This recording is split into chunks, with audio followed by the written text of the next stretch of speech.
Hi viewers, welcome to ಸುಷ್ಮಿ ಅಡುಗೆ ಮನೆ. ಇವತ್ತು ನಾನು ಮಾಡ್ತಿರೋದು ಮಟನ್ ಗ್ರೀನ್ ಚಾಪ್ಸ್. ಬನ್ನಿ ಹೇಗೆ ಮಾಡೋದು ಅಂತ ನೋಡೋಣ. ಮಿಕ್ಸಿ ಜಾರ್ಗೆ ಒಂದು 6 ಲವಂಗ, ಒಂದು 4 ಪೀಸಷ್ಟು ಚಕ್ಕೆ,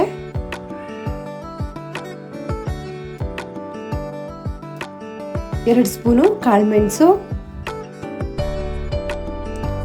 ಮೀಡಿಯಂ ಸೈಜ್ದು 1.5 ಈರುಳ್ಳಿ ಹಾಕೊಂಡಿದ್ದೀನಿ, ಸ್ವಲ್ಪ ಪುದೀನ ಸೊಪ್ಪು, ಕೊತ್ತಂಬರಿ ಸೊಪ್ಪು. ಕೊತ್ತಂಬರಿ ಸೊಪ್ಪನ್ನ ಸ್ವಲ್ಪ ಜಾಸ್ತಿನೇ ತಗೊಳ್ಳಿ. ಒಂದು 3 ಇಂಚಷ್ಟು ಶುಂಠಿ, 2 ಗೆಂಡೆ ಬೆಳ್ಳುಳ್ಳಿ, ಮೀಡಿಯಂ ಸೈಜ್ದು 1 ಟೊಮೆಟೊ, ಅರ್ಧ ಬಟ್ಲಷ್ಟು ಹಸಿ ತೆಂಗಿನಕಾಯಿ ಕಟ್ ಮಾಡಿರೋದು ಹಾಕೊಂಡಿದ್ದೀನಿ, 6 ರಿಂದ 8 ಹಸಿರು ಮೆಣಸಿನಕಾಯಿ. ಸ್ವಲ್ಪ ನೀರು ಹಾಕಿ ನುಣ್ಣಗೆ ರುಬ್ಕೊಳ್ಳೋಣ. ಇವಾಗ ಒಂದು ಕುಕ್ಕರ್ ಇಟ್ಕೊಂಡು ಅದಕ್ಕೆ 2 ಸ್ಪೂನಷ್ಟು ಎಣ್ಣೆ ಹಾಕೊಂಡಿದ್ದೀನಿ. ಎಣ್ಣೆ ಸ್ವಲ್ಪ ಬಿಸಿ ಆಗಲಿ.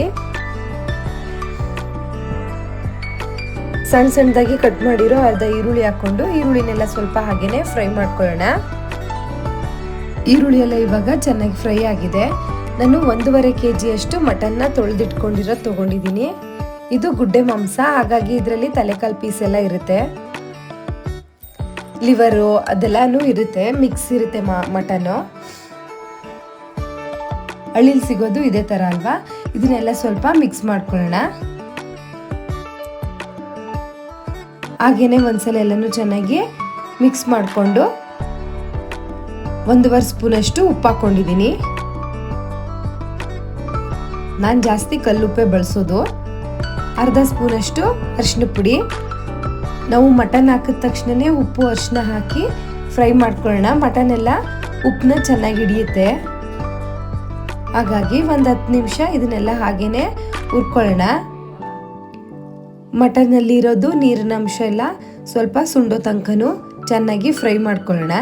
ಇವಾಗೆಲ್ಲ ಆಗಿದೆ ನೋಡಿ, ಮಟನ್ ಎಲ್ಲ ಚೆನ್ನಾಗಿ ಫ್ರೈ ಆಗಿದೆ.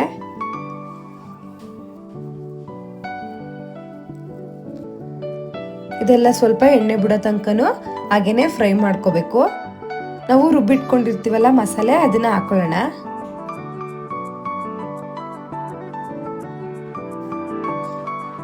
ಇದಂತೂ ತುಂಬ ಸುಲಭವಾಗಿ ಮಾಡ್ಕೋಬೋದು, ಯಾಕಂದರೆ ಯಾವುದೇ ಮಸಾಲೆನ ಹುರಿದು ರುಬ್ಕೋಬೇಕು ಅನ್ನೋದೆಲ್ಲ ಇರೋದಿಲ್ಲ. ಒಂದೇ ಸಲ ಜಾರ್ಗೆ ಹಾಕಿ ಎಲ್ಲನೂ ರುಬ್ಕೊಂಡು ಮಾಡ್ಕೋಬೋದು, ತುಂಬ ಸುಲಭವಾಗಿ ಮಾಡ್ಕೋಬೋದು. ಇದನ್ನೆಲ್ಲ ಒಂದ್ಸಲ ನೀಟಾಗಿ ಮಿಕ್ಸ್ ಮಾಡ್ಕೊಳ್ಳೋಣ.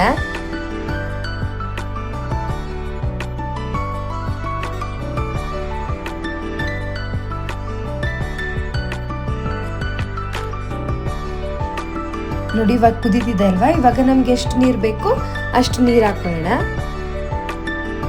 ನೀರು ಹಾಕಿ ಎಲ್ಲನೂ ಒಂದ್ಸಲ ಹಾಗೇನೆ ನೀಟಾಗಿ ಮಿಕ್ಸ್ ಮಾಡ್ಕೊಳ್ಳೋಣ.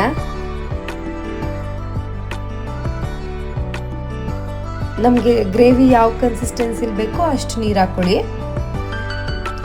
ಇವಾಗ ಒಂದು ಲಿಡ್ನ ಕ್ಲೋಸ್ ಮಾಡಿ, ಕುಕ್ಕರ್ದು ಲಿಡ್ನ ಕ್ಲೋಸ್ ಮಾಡಿ ಒಂದು 4 ವಿಷಲ್ ತಗೊಳ್ಳೋಣ, ಸಾಕು. ನೋಡಿ, ಇವಾಗ 4 ವಿಷಲ್ ತಗೊಂಡು ಪ್ರೆಷರ್ ಎಲ್ಲ ಹೋಗಿದೆ. ನಾನು ಇವಾಗ ಕುಕ್ಕರ್ನ ಓಪನ್ ಮಾಡ್ತಾ ಇದ್ದೀನಿ. ನೋಡಿ, ಮಟನ್ ಎಲ್ಲ ಚೆನ್ನಾಗಿ ಬೆಂದು ಸುತ್ತ ಎಣ್ಣೆ ಎಲ್ಲ ಬಿಟ್ಕೊಂಡಿದೆ ಅಲ್ವಾ. ಈ ಥರ ಬಂದರೆ ಮಟನ್ ಎಲ್ಲ ಚೆನ್ನಾಗಿ ಬೆಂದಿರುತ್ತೆ. ಇದನ್ನೆಲ್ಲ ಒಂದ್ಸಲ ಮಿಕ್ಸ್ ಮಾಡಿಬಿಟ್ಟು 1-2 ನಿಮಿಷ ಹಾಗೇನೆ ಕುದಿಸ್ಕೊಳ್ಳೋಣ, ಸಾಕು. ಮಟನ್ ಗ್ರೀನ್ ಚಾಪ್ಸು ರೆಡಿ ಆಯಿತು. ನಾನು ತೋರಿಸಿರೋ ಪ್ರೊಸೀಜರಲ್ಲಿ ನೀವು ಮನೇಲಿ ಟ್ರೈ ಮಾಡಿ, ಎಲ್ಲರಿಗೂ ಇಷ್ಟ ಆಗುತ್ತೆ. ತುಂಬ ಸುಲಭವಾಗೂ ಮಾಡ್ಕೋಬೋದು. ನನ್ನ ವೀಡಿಯೋಸ್ನೆಲ್ಲ ಪೂರ್ತಿ ನೋಡಿ ನನ್ನ ಚಾನಲ್ನ ಸಬ್ಸ್ಕ್ರೈಬ್ ಮಾಡಿ. Thank you.